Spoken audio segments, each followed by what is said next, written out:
हमारा भजन कभी छूटे ना, और इसका फल ये हो कि जिनका हम भजन करते हैं उनकी स्मृति में हम तड़पे रोएं। ये खास बात इसीलिए यहां कह दिया किम विष्णु भजनाई, क्या किसी लोकांतर के सुख की चाह करके भजन करना। यदि आपको वृंदावन ईश मोहन रसे प्यास सीन सर्वस्वधीह, यदि आपकी बुद्धि वृंदावन के ईश श्यामा श्याम के प्रेम में मत वाली नहीं हुई तो कुछ प्राप्त नहीं हुआ।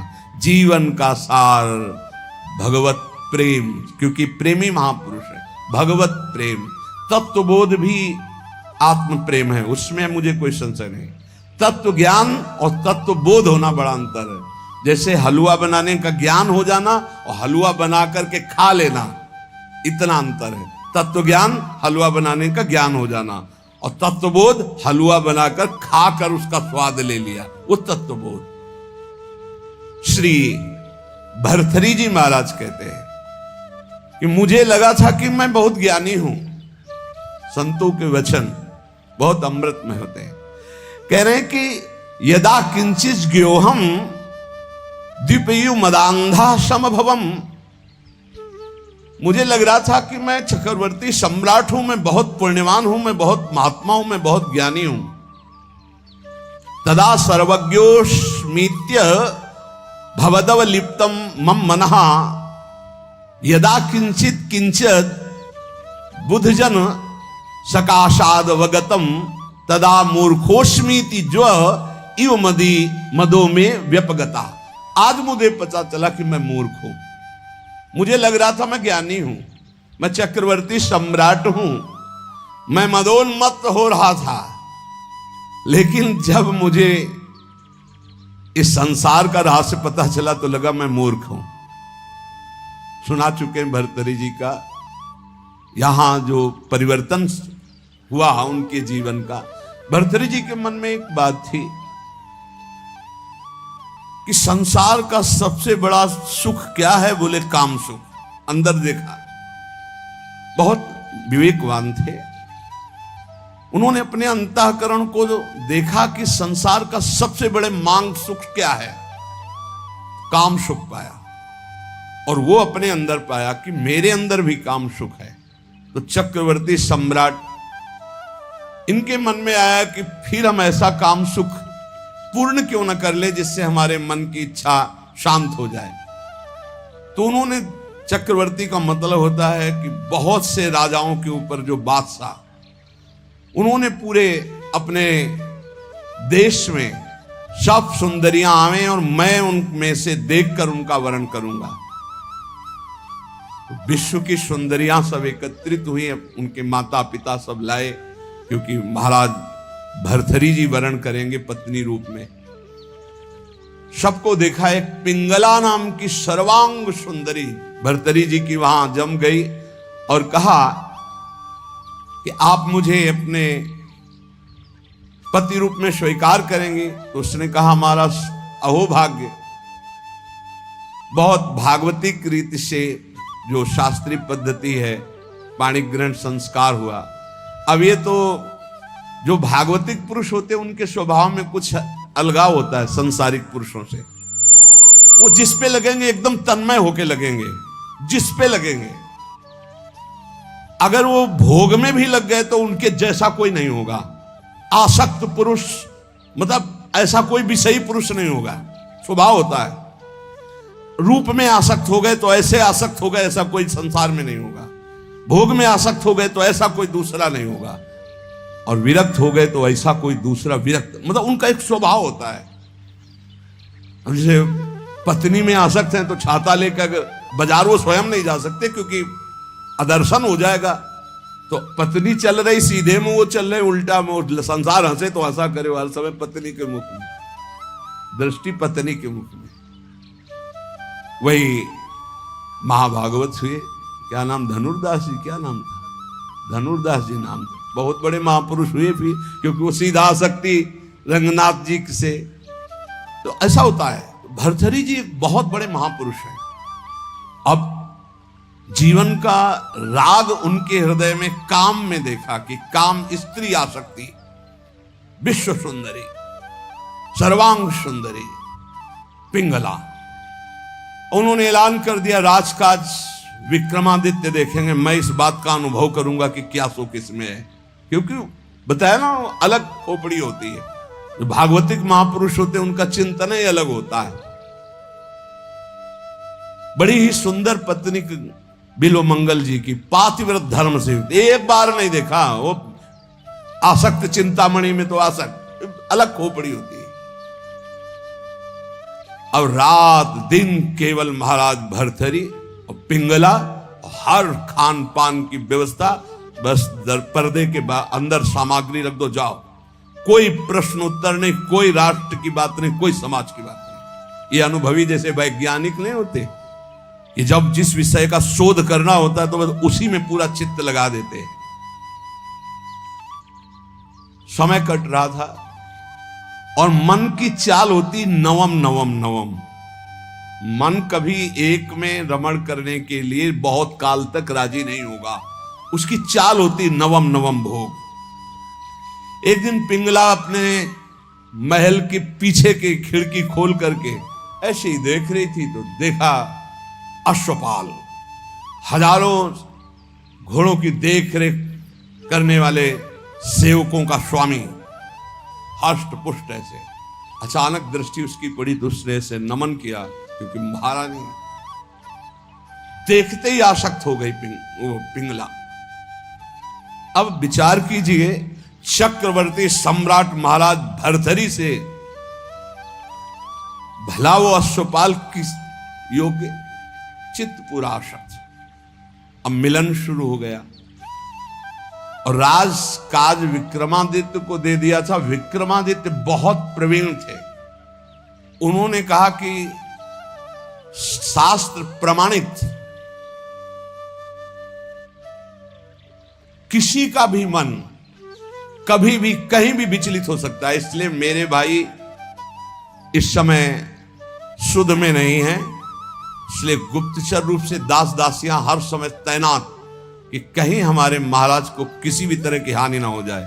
सूचना मिली कि हानि प्रारंभ हो चुकी है।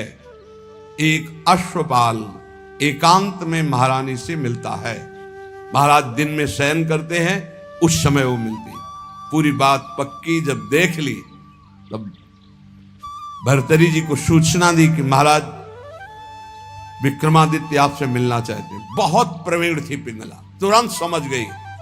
हमें लगता है हमारी बात उन तक पहुंच गई। तो उनका महाराज, मैं आपके भाई की एक बात कहना चाहती हूं कि उनकी दृष्टि हमारे ऊपर बहुत गलत है। उनका महल से तो निकलती नहीं, गलत कैसे हो गई? तो उनका खिड़की पे खड़ी थी, वो घोड़ों की देख रेख करने वाले अश्वपाल के पास गए थे, वहां से मुझे देखा तो फिर मुझे बुलाया, मैं उनसे गए, उनके पास गई। उनका इरादा ठीक नहीं था, इसलिए हमने कुछ कड़वे वचन कहे, क्षमा करें आपके भाई हैं लेकिन उनकी आदत बहुत खराब है। उनका ऐसा विक्रमादित्य कर सकता है? जान न जाए, ये भगवान की माया विचित्र है। विक्रमादित्य बोले भ्राताश्री आपके साथ छल हो रहा है। बोले हाँ मुझे पता है छल हो रहा है, तुम्हारे जैसा नीच भाई होगा तो छल क्यों? यही बताने आए हो ना कि पिंगला आचरणहीन है। भाई आपको पता है? बोले पता है हमें कि तू आचरणहीन है। मेरा आदेश है कि ऐसे भाई को नगर से निष्कासित कर दिया जाए, कभी हमारे नगर में मुंह मत दिखाना। इतने आसक्त थे पिंगला पे भर्तरी जी महाराज। विक्रमादित्य कुछ बोल ही नहीं पाएगी। ये क्या, बड़े बड़े जो मंत्री थे उन्होंने बोलने की हिम्मत नहीं रह गई कि जब भाई के प्रति ऐसा इनका, तो कोई नहीं बोल पाया और निकाल दिए गए। पर मंत्रियों ने उनको सुरक्षित रखा। एक दिन जब असलियत का पता चलेगा तब ये रोएंगे, उसी समय मैं आपको सामने पेश करूंगा। अब भगवान कोई ऐसा ना सोचे कि पाप कर्म दबा रहेगा, वो ऊपर उठता है, अपना प्रभाव दिखाता है। एक नगर का ब्राह्मण गरीब तपस्या कर रहा था महाराज देवराज इंद्र की मंत्र से, उनकी इस बात के लिए कि मुझे धन मिले, मैं गरीब हूं, जिससे हमारा परिवार सुखी हो जाए। बहुत तप किया तो देवराज इंद्र प्रकट हुए, कहा ये अमर फल लीजिए, और अंतर ध्यान हो गए। वो बात करे करे तेरे अंतर ध्यान, तो उनका अमर फल लेके क्या करूं, वैसे दरिद्र गरीब ब्राह्मण अमर होकर के क्या करूंगा। तब विचार आया कि अगर ये अमल फल महाराज भर्तरी को पवा दे तो धर्मात्मा वीर राजा वो अमर रहेगा, हमारे देश की सुरक्षा होगी और मुझे धन मिल जाएगा। ये अच्छा लगा।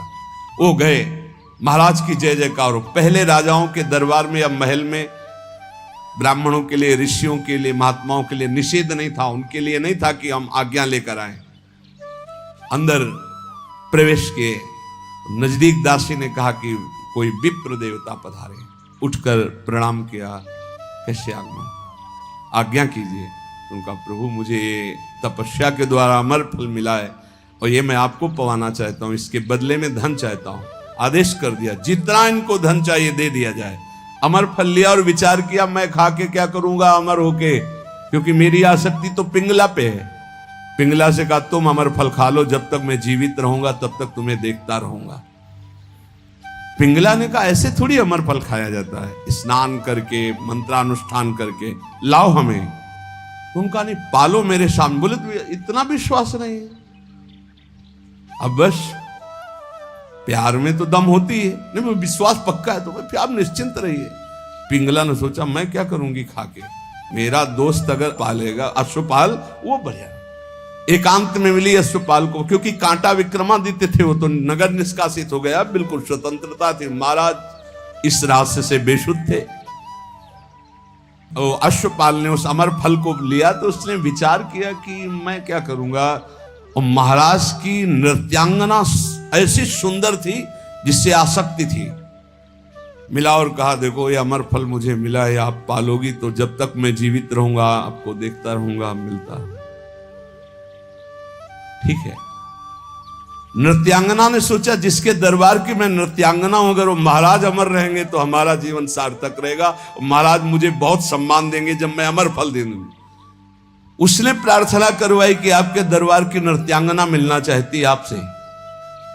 बुला लिया, कहा महाराज ये अमर फल। महाराज ने कहा तुझे अमर फल कहां से मिला, ये अमर फल सत्य बोल तुझे कहां से मिला।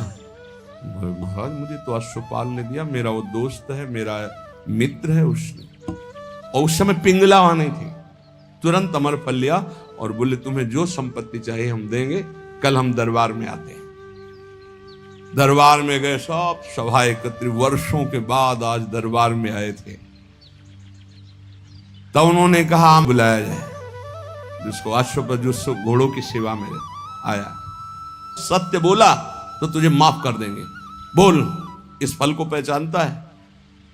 हाँ सर, यह अमर फल है, तुझे कैसे मिला? सत्य बोलना, अगर झूठ बोला तो उनका अगर हमारे प्राण माफ किए जाएं तो बिल्कुल सभा में कहता हूं कोई दंड नहीं मिलेगा। उनका महारानी पिंगला ने दिया है। ठीक है, जाओ बुलाओ पिंगला। अब वो तो सज धज के आ रही थी कि आज दरबार में पार्श्व में विराजमान होंगी सिंहासन। गए कटघरे में खड़ी हो और तलवार निकाला और कहा देखो मेरे देश के विप्र ने तपस्या की थी, अमर फल दिया था, इनको पवाया था, ये अमर है और मैं काटूंगा, ये मरेगी नहीं। ये अरे महाराज क्यों, क्या तुझे अमर फल पर विश्वास नहीं? सर झुका, कहां है वो अमर फल? सत्य बोल तो तुझे माफ करो। बोले अश्वपाल को दिया। क्या मेरे से श्रेष्ठ है अश्वपाल? मैं चक्रवर्ती सम्राट भर्तरी तेरे योग्य नहीं रहा, धिक्कार है ऐसी बात। तभी कह रहे यदा किंचित व्योहम द्विपयु मदांधा संभवम।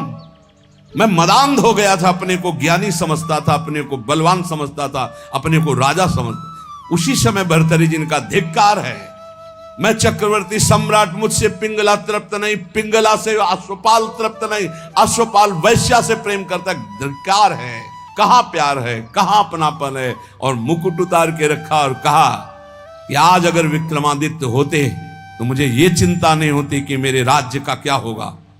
तब मंत्रियों ने कहा आप महाराज निश्चिंत रहें, व्यवस्था पूरी, विक्रमादित्य सुरक्षित है। तो उनको यहां विराजमान करो, मैं एक क्षण भी ऐसे प्रपंच में नहीं टिकूंगा। महावैराग्यवान होकर भर्तरी जी के श्लोक वैरागियों के अमृत है। वो कह रहे हैं कि मैं बिल्कुल अज्ञानी था, मदोन्मत्त मदांध था। उस समय मेरा मन यही सोच रहा था कि मुझे बहुत ज्ञान है, मैं बहुत प्रवीण हूं।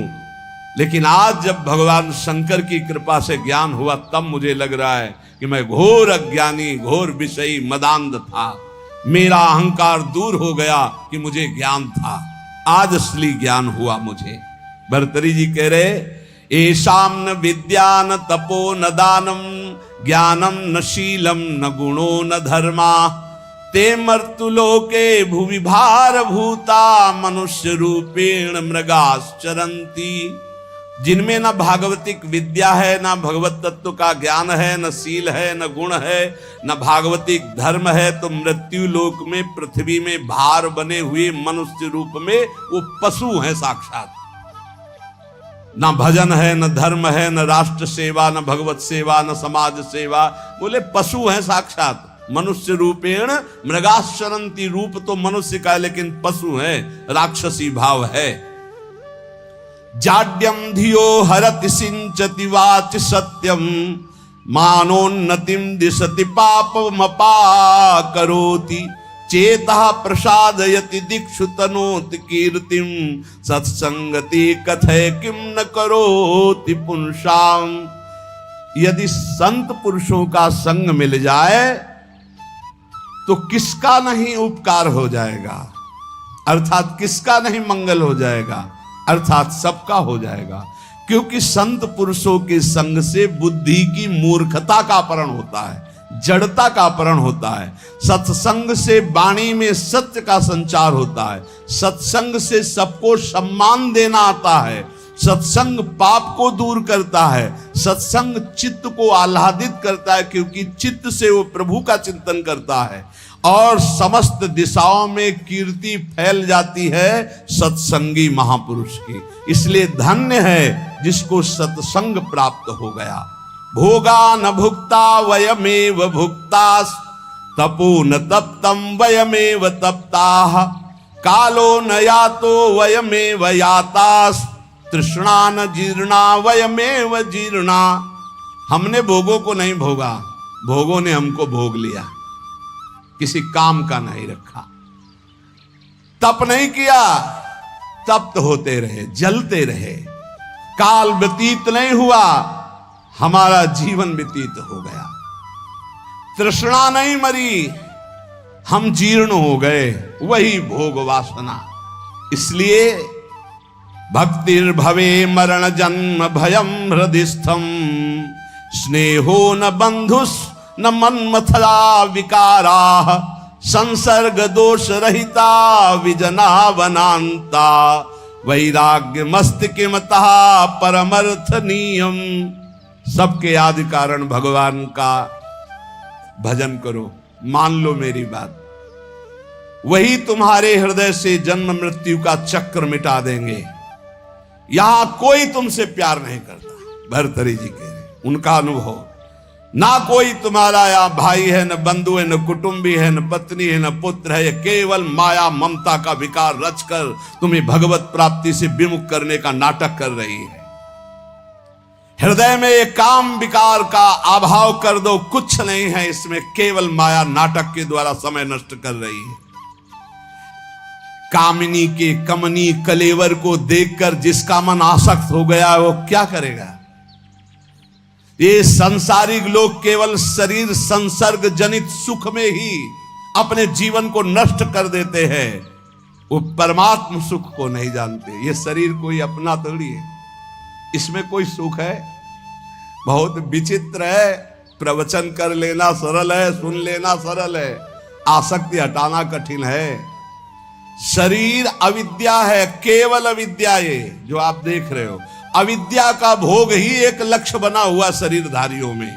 परम विद्या भगवान के आनंद की हमारे अंदर मांग है। इसलिए हर भोग के बाद हमें घृणा हो जाती कि यार शायद इसमें सुख नहीं, शायद इसमें सुख हो, इसमें सुख नहीं। पूरा जन्म जन्मांतर व्यतीत होते गए, आज तक नहीं वो मिला सुख, क्योंकि हमारे अंदर जो मांग है वो परमात्म सुख है।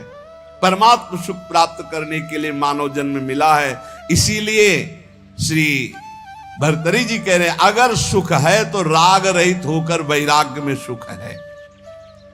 जब तक शरीर स्वस्थ है तब तक भगवत प्राप्ति का उपाय कर लो, नहीं धोखा हो जाएगा। यावत् स्वस्थमिदं कलेवर गृहम यावच्च दूरे जरा यावच्चेन्द्रिय शक्तिर प्रतिहता यावच्छयो नायुषः आत्मश्रेयसि तावदेव विदुषा कार्यः प्रयत्नो महान प्रोद्दीप्ते भवने च कूप खननम प्रत्युद्यमः कीदृशः। भर्तरी जी महाराज कह रहे जब तक तुम्हारा शरीर जवान है, स्वस्थ है, आप भजन कर लो। बुढ़ापा में भजन नहीं कर पाओगे। बुढ़ापे में भजन नहीं होता, प्रपंच होता है। प्रपंच जीवन भर प्रपंच किया तो बुढ़ापे में प्रपंच ही। बूढ़े तोता को कुछ नई चीज नहीं सिखा सकते। एक लाया गया था तोता, तो जैसे कहो राधा तो राधा नहीं बोलेगा, उसको जो सिखाया गया था वो बूढ़ा तोता उतना ही बोलता था बस। जैसे मिट्ठू तो कहेगा मिट्ठू, राधा नहीं बोलेगा क्योंकि सिखाया नहीं गया ना। ये प्रपंच सीखे हुए मन बुद्धि पूरे जीवन, अब उनको बुढ़ापा में कहो राधा तो बुढ़ापा में राधा थोड़ी बोलेंगे। देख लो जब बूढ़े बैठे हो, देखना ये बात अच्छे से समझ लो। बूढ़ा तोता राम राम नहीं रटता, राधा राधा नहीं रटता। तो कह रहे जब बुढ़ापा आ जाएगा तो भजन नहीं होगा। जवानी में भजन नहीं करोगे तो बुढ़ापा भजन नहीं होगा। सुन लो, जो जीवन में भजन किए बुढ़ापा में भी भजन करेंगे, जो जवानी में भजन नहीं किए बुढ़ापा में नहीं कर पाएंगे। पक्का समझ लो, पक्का नहीं कर पाएंगे। बातें चाहे जितनी बना ले, भजन की पद्धति जवानी में सीखी जाती है बचपन से। ये बहुत बढ़िया कृपा हो गई, आप लोग सब नौजवान भजन में लगे हो। अगर इस समय अपनी निरंतर भजनाकार वृत्ति कर लो ना, तो जैसे आगे चल करके भजन करना थोड़ी पड़ता है, नहीं वो चलता रहता है। बड़ा आनंद, क्षण क्षण रुदन करन, ऐसा आनंद प्रकट होता। मान लो जो आनंद की खोज कर रहे हो कहीं नहीं, सिर्फ भजन में मान लीजिए, प्रार्थना मान लीजिए, सब सुख आपको घेर लेंगे। क्योंकि माधव की चेरी माया है, और आप माधव का भजन करते हो तो माया आपकी सेवा में हो जाएगी। और माया की तरफ माधव को छोड़कर चलोगे फिर नहीं चल पाओगे। पक्का समझ लीजिए, अगर हरि को छोड़कर तुम माया को भजना शुरू कर दोगे तो कुछ छात नहीं लगेगा। हरि को पकड़ लोगे तो, पर हरि को कोई नहीं पकड़ना चाह। पक्का बहुत बड़ी माया के प्रभाव, प्रलोभन प्रवृत्ति है, हरि को एक क्षण में छोड़ देगी। एक बार नारायण भगवान ने कहा लक्ष्मी जी से कि देखो प्रभाव तो हमारे ही जोर का है। तो लक्ष्मी जी ने कहा वैसे हम आपके ही प्रभाव से प्रभावित है, लेकिन दुनिया में हमारा ही प्रभाव है। बोले हमारा तो विश्वंभर नाम है, पूरे विश्व का भरण पोषण तो मैं करता हूं। विनोद हो रहा था लक्ष्मी नारायण जी का। तो लक्ष्मी जी ने कहा जहां चाहो तहां तुम अपना प्रभाव दिखा के देखो, फिर हम अपना प्रभाव दिखा के अगर आपको हटा न दे तो बताना। भगवान ने कहा हटा तो तुम नहीं सकती। तो लक्ष्मी जी ने कहा धक्का लगवा के हटा देगी। बोले चलो अब हम तय करते हैं। तो एक ध्यान में देखा एक बहुत संतों की सेवा करने वाला भगत, उसके यहां सन्यासी बन के भगवान गए। देवी देखा, साष्टांग दंडवत किया, चरणामृत उतारा, तखत पे आसन लगाया, बैठा रहा। महाराज बस कुछ क्षण रुको, अभी भिक्षा बन रही थी। भिक्षा इतने खांसती हुई एक लकड़ी ली हुई बूढ़ी का रूप रख के लक्ष्मी जी गए। बच्चा कुछ भोजन मिलेगा? हाँ माता जी, स्वामी जी बैठे, अभी भोजन बन रहा है, बस स्वामी जी को पवाया आपको। भगवान नारायण मुस्कुराए, माता जी को जमीन में बैठाला गया, स्वामी जी तखत। मुस्कुराए ला भगवान की, देखा ना आदर तो हमारा ही हो रहा है। लक्ष्मी जी का चुप रहो भी थोड़ी देर। आए तो स्वामी जी अपन नारियल का खप्पर, लक्ष्मी जी ने कहा बच्चा हम बर्तन अपने पास रखती, झोली बढ़िया रत्न जटित, सोने की थाल, सोने की कटोरियां, ऐसे चांदी। भगत ने सोचा मैया ऊपर ऐसे देखने में बूढ़ी बाढ़ी लगती है तो कितना कीमती सामान है, पर भाई हो सकता है बड़े घरों की हो अपना ऐसे परोसा सब। अब स्वामी जी की तरफ तो दृष्टि, माता जी लाओ माता जी बर्तन धो के हम आपको दे दें। बोले नहीं बेटा, एक बार जिस बर्तन में पाते हम दोबारा उसमें पाते नहीं, और ये तुम ही रख लो। अरे बोले माता जी बड़ी कृपा, पर बोले बेटा आज रात रुक। अब माता जी जिंदगी भर रुको, आपका घर है। पर बोले जहां सन्यासी रुकते हैं वहां में, ए स्वामी जी आप चलो। बोले नहीं बेटा रात तो रुक ले। बोले नहीं, देखो स्वामी जी मतलब समझ जाओ आप बस हो गई हमारी श्रद्धा। लक्ष्मी जी मुस्कुरा के प्रभु इशारे से और आगे बढ़े, इशारा कर देंगे तो धक्का मार के निकाल देगा आपको। बोले नारायण नारायण, अच्छा भाई चलते हैं हम। और जो ही गए सो लक्ष्मी जी गायब। भला नारायण के बिना लक्ष्मी जी का स्वयं का वाहन उल्लू है, उल्लू बना दिया उसको। ना वो बर्तन रह गए और ना वो बुढ़िया रह गई। समझ लो नारायण को भी धक्का लगवा दे ऐसी माया है। भर्तरी जी कह रहे जब तक शरीर स्वस्थ है, यावत स्वस्थ मिदम कलेवरम यावत च दूरे जरा, तुम्हारा बुढ़ापा दूर है तभी तक तुम भजन कर लो। कहीं ऐसा ना हो कि आग लगने पर कुआं खोदना मूर्खता जैसे कही जाती है, ऐसे काल भगवान तुम्हारा सर्वस्व नाश कर दे और तुम भगवान का भजन नहीं कर पाए तो तुम्हारा जीवन व्यर्थ चला जाएगा। इसलिए सब ये सत्संग जो सुनाया जा रहा है उसका सार है, कोई तुम्हें प्यार नहीं करता, यहाँ कोई तुम्हारा नहीं, एकमात्र श्री भगवान का आश्रय लेकर सबकी सेवा करो। जो तुम्हें कर्तव्य कर्म मिला, तुम किसी के पति हो, किसी के पुत्र हो, किसी के परिवार के कोई सदस्य हो, अपने धर्म का पालन करो, सब में भगवत भाव करो, नाम जप करो, इसी से भगवत प्राप्ति हो जाएगी। शेष चर्चा आगे। श्री राधा वल्लभ लाल।